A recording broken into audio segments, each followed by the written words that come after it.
ज्या फौजीची ती काही वेळापूर्वी कौतुक करत होती, त्यांच्या पराक्रमाचे किस्से अभिमानाने सांगत होती, तोच फौजी आज या मातीसाठी शहीद झाला होता.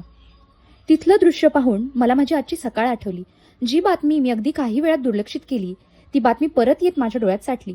किती सोपं गेलं मला ती बातमी विसरायला गेला. पण किती अवघड होतं तिला हे सामोरं जायला. मनात विचारांचा काहूर माजला होता की खरंच किती सोपं आहे ना आपल्या सगळ्यांना आज बघितलेल्या जवानांच्या शहीद झालेल्या बातमीला विसरून जायला, काल झालेल्या रेप केसला न्यायदेवतेवर सोडायला, आपल्यासाठी झटणाऱ्या पोलिसांवर डॉक्टरांवर हल्ला करायला, काळाबाजारी करायला, मुक्या प्राण्यांना त्रास द्यायला आणि त्याहूनही आपल्याला सोपं आहे प्रत्येक होणाऱ्या गोष्टीवर घरी बसून टीका करायला, 4-5 हॅशटॅग टाकून ती सोशल मीडियावर व्हायरल करायला आणि सरकारवर सगळं थोपायला.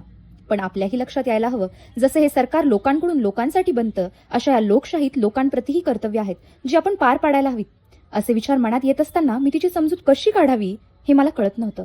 वाटत होतं आपण तिला जवळ येऊन रडायला खांदा देऊ, तिच्या दुःखाला अश्रुवाटे यायला वाट देऊ. पण काही वेळा गेल्यानंतर ती स्वतः सावरली व ज्या नंबरवरून फोन आला होता त्या अधिकाऱ्याला कॉल करून सविस्तर माहिती घेतली व अंत्यसंस्काराची तिच्या मनाची तयारी केली.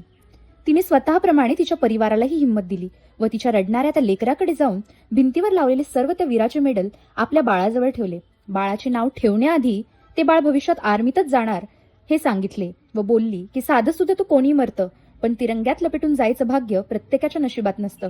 अशी ही ती, तिच्या नवऱ्याची ताकद, परिवाराची हिंमत आणि एका वीर जवानाची वीरपत्नी होती.